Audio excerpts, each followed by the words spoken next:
हाँ, तो हम लोग आज जो है कोरिलेशन और रिग्रेशन पे ऑब्जेक्टिव क्वेश्चंस देखते हैं कि कैसे ऑब्जेक्टिव क्वेश्चंस इस पे बनते हैं।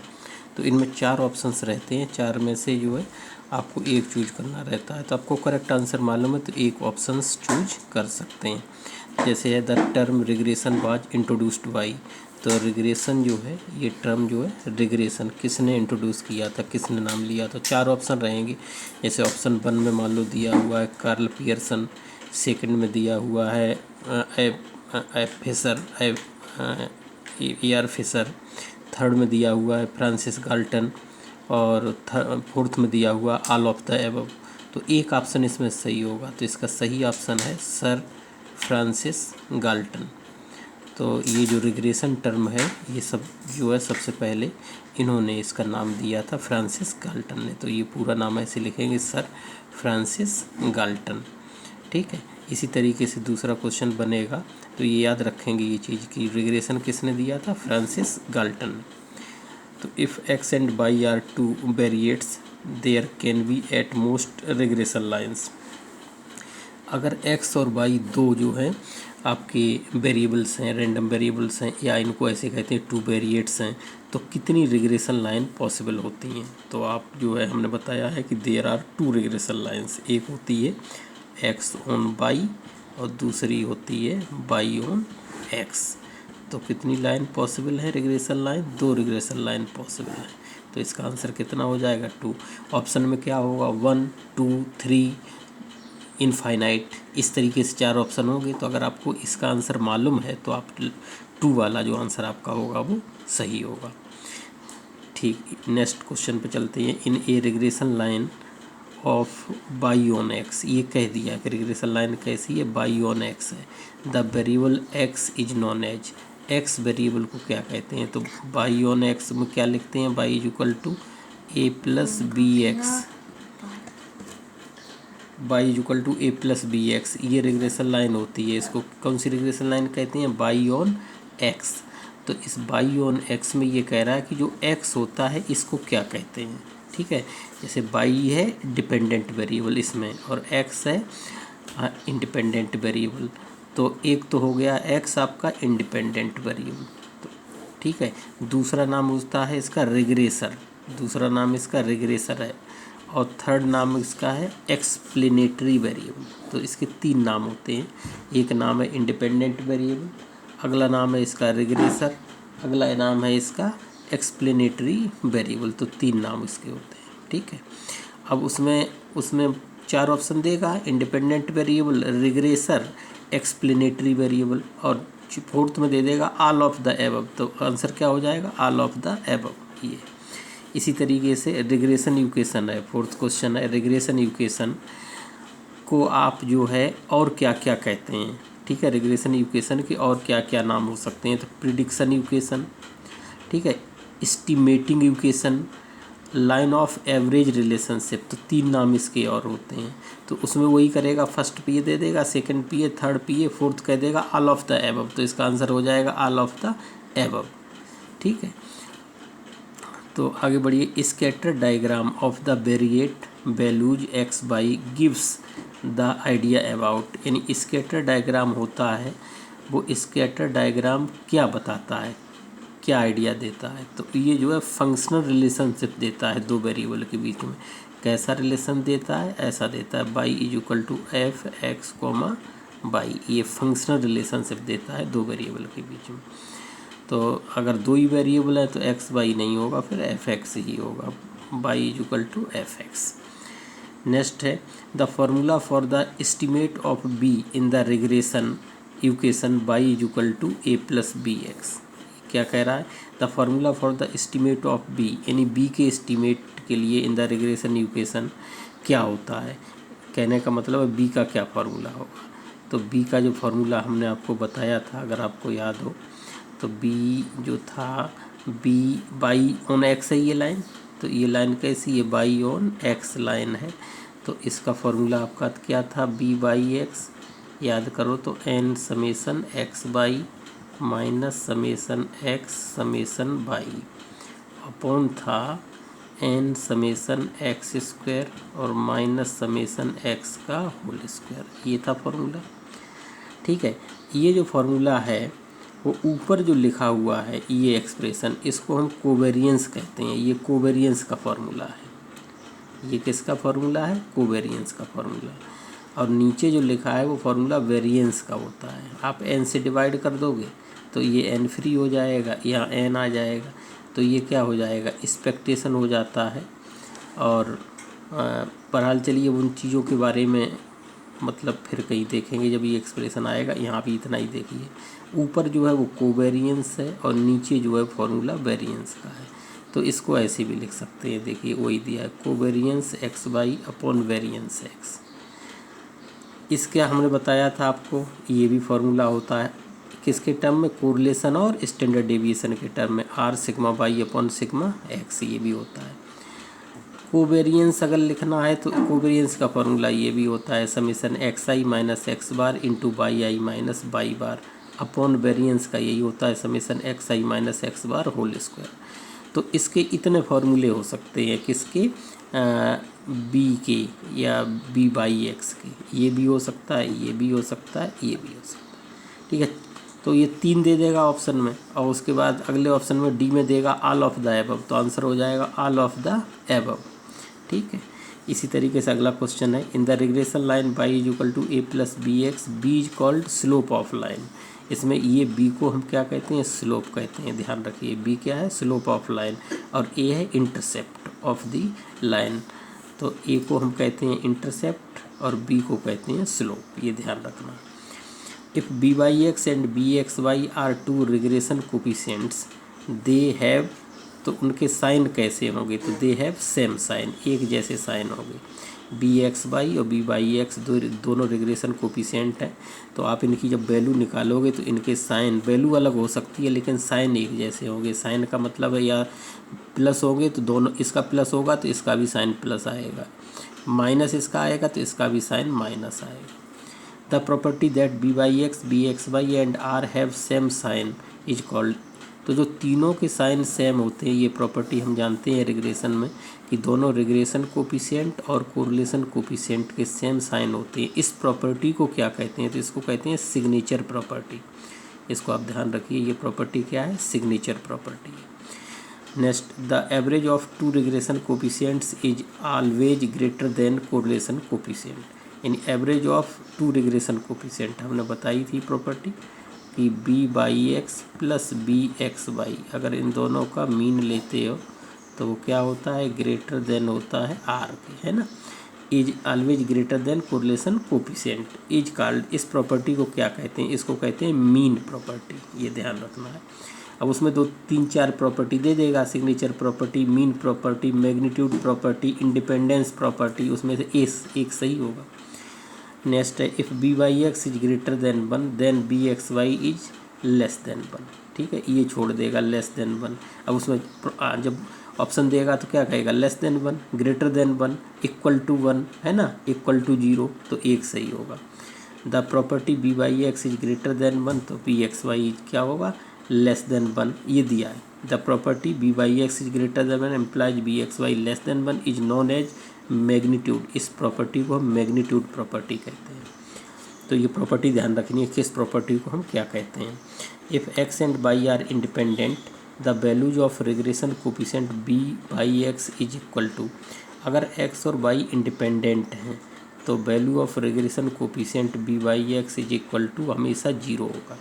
अगर एक्स वाई कभी भी इंडिपेंडेंट हैं तो रिग्रेशन हमेशा क्या होगा? 0 होगा। क्यों? क्योंकि आर इज इक्वल टू आपका होता है covariance between x y upon sigma x sigma y, standard deviation of x. अब जब इंडिपेंडेंट वेरिएबल है तो ये कोवेरियंस 0 होगा, तो आर क्या हो जाएगा? 0 हो जाएगा। तो 0 upon sigma x sigma y, तो ये 0 अपॉन कुछ भी होता है तो 0 आता है। नेक्स्ट में, the property that if x and Y are independent then B Y x is equal to B x y, अगर कोरिलेशन अगर आपका कैसा होगा? कोरिलेशन अगर आपका 0 होगा, कोरिलेशन आपका 0 होगा तो ये दोनों 0 होंगे, क्योंकि इसका फॉर्मूला तो हम पढ़े ही है, r is equal to square root b Y x b x y. तो बी, अब जब इधर वाली साइड 0 है तो इधर वाली साइड भी क्या होगी? अंदर 0 ही होना पड़ेगा, तो ये दोनों 0 होंगे तभी जो है पॉसिबल। एक भी 0 हो तो हो सकता है, लेकिन एक जीरो अगर होगा तो दूसरा क्या होगा, एक अगर एक से बड़ा होता है तो वो दूसरा एक से छोटा होता है। उस प्रॉपर्टी से एक जीरो है तो दूसरा भी जीरो होगा। और वैसे भी इसको अगर निकालेंगे बी बाई एक्स अगर निकालेंगे तो बी बाई एक्स में क्या होता है, ऊपर कोवेरियंस एक्स बाई आता है, तो बी अगर इंडिपेंडेंट है तो कोवेरियंस चाहे इसका निकालो चाहे इसका निकालो जीरो आएगा। उस प्रॉपर्टी से भी ये दोनों क्या आएंगे, जीरो आएंगे। चलिए, the property that if x and Y are independent then B Y x is equal to B x Y is equal to zero is called, इसको कहते हैं इंडिपेंडेंस प्रॉपर्टी, इंडिपेंडेंट है इसलिए। Next, the lines of regression intersect at the point X bar Y bar. तो the lines of regression, हमेशा ध्यान रखिए जो दोनों लाइन ऑफ रिग्रेशन है वो किस पॉइंट पे इंटरसेक्ट करती हैं, मीन पर, जो मीन पॉइंट होता है एक्स बार बाई बार उस पर इंटरसेक्ट करती हैं। The coordinates x bar y bar satisfied the lines of regression of y on x। तो the coordinates x bar y bar ये लाइन ऑफ रिग्रेशन को किस पॉइंट पर सेटिस्फाइड करेंगे, एक्स बार वाई बार पर। और एक्स बार वाई बार अगर सेटिस्फाइड कर रही है तो लाइन ऑफ रिग्रेशन क्या क्या होंगी, ये होंगी x on y and y on x, दोनों लाइन होंगी। If r is equal to +1 +-1 the two lines of regression are coincident. ठीक है, तो अब उसमें दे देगा चार ऑप्शन दे देगा, चार ऑप्शन में दे देगा कॉन्सिडेंट, कॉन्सिडेंट दे देगा, पैरेलल दे देगा, परपेंडिकुलर दे देगा, इस तरीके से चार ऑप्शन बना देगा तो एक आपका सही होगा। If r is equal to 1 the angle between the two lines of regression is zero. R अगर 1 है तो एंगल या तो जीरो होगा या फिर पाई होगा, तो जो भी ऑप्शन चार बनाएगा उस तरीके से आप देखेंगे। नेक्स्ट प्रॉपर्टी है the coefficient of correlation between x and y is 6। अब ये थोड़ा सा कैलकुलेशन वाला सवाल दे दिए। There covariance is 4.8, the variance is 9, then the standard division of y पूछा है। इस तरीके का क्वेश्चन आता है ये पेपर में।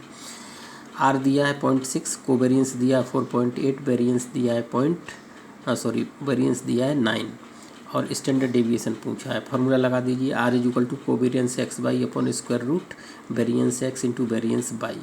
इन दोनों को भी एक साथ ले सकते हैं, स्क्वायर रूट के अंदर कोई प्रॉब्लम नहीं। सब वैल्यू रख दो, 0.6, 4.8 इसकी वैल्यू है और इसकी वेरियंस दिया है, वेरियंस की वैल्यू दी है 9, तो यहाँ पर स्क्वायर रूट होता है square root 9 into variance of y. ये चलिए, अब इसको आपने लिखा तो स्क्वायर रूट 9 की वैल्यू 3 होती है और वेरिएंस ऑफ बाई को हम कहते हैं सिग्मा बाई, तो ये सिग्मा बाई आ गया। अब क्रॉस मल्टीप्लाई करो, वैल्यू निकालो तो वह कितनी वैल्यू आएगी, 2.78 वैल्यू आएगी सिग्मा बाई की। किया हुआ है हम पूरा आपने। नेक्स्ट देखिए, if the correlation between the two variables x and y is negative, यानी दोनों कोरिलेशन जो है निगेटिव है वेरिएबल के बीच में। The regression coefficient of y on x, तो रिग्रेशन कोफिशिएंट कैसा होगा, निगेटिव, पॉजिटिव, है ना, इस तरीके से देगा ऑप्शन, तो हमेशा निगेटिव होगा। क्यों, क्योंकि जो कोरिलेशन जैसा जो regression coefficient of y on if the correlation, जैसा कोरिलेशन का साइन होगा वैसा ही दोनों रिग्रेशन कोफिशिएंट का साइन होगा। ठीक,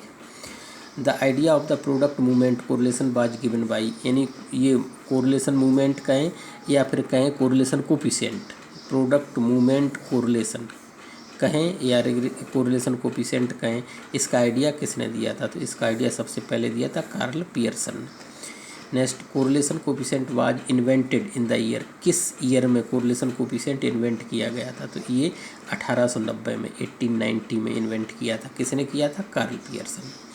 next, the formula for simple correlation coefficient between the variables x and y with usual notations is, तो क्या फार्मूला होता है कोरिलेशन कोफिशिएंट का, तो एक ये होता है covariance x y upon square root variance x variance y. इसको अलग अलग करके भी लिख सकते हैं, साथ में भी लिख सकते हैं, कोई प्रॉब्लम नहीं। इसको ऐसे भी लिखते हैं mu x y upon square root mu x x mu y y. इसको ऐसे भी लिखते हैं sigma x y upon sigma x sigma y. ठीक है, ये सिंबल है, कोवेरियंस को ऐसे भी लिखते हैं, कोवेरियंस को ऐसे भी लिखते हैं, तो डिफरेंट हैं, तो कोई दिक्कत की बात नहीं है, ये सब तीनों इक्वल हो। Next, if r is the simple correlation coefficient the quantity r square is known as, अगर आर जो है सिंपल कोरिलेशन कोफिशिएंट है तो आर स्क्वायर को क्या कहते हैं, ये है, तो आर स्क्वायर को कहते हैं कोफिशिएंट ऑफ डिटर्मिनेशन। ये ध्यान रखना, ये कोफिशिएंट ऑफ डिटर्मिनेशन। अगर कोरिलेशन कोफिशिएंट का स्क्वायर कर देते तो हमें मिलता है coefficient of determination. If r is the simple correlation coefficient the quantity 1 minus are square, ये 1 minus are square, 1 minus are square को क्या कहते हैं, तो इसको कहते हैं कोफिशिएंट ऑफ नॉन डिटर्मिनेशन। ये क्या होगा, कोफिशिएंट ऑफ नॉन डिटर्मिनेशन।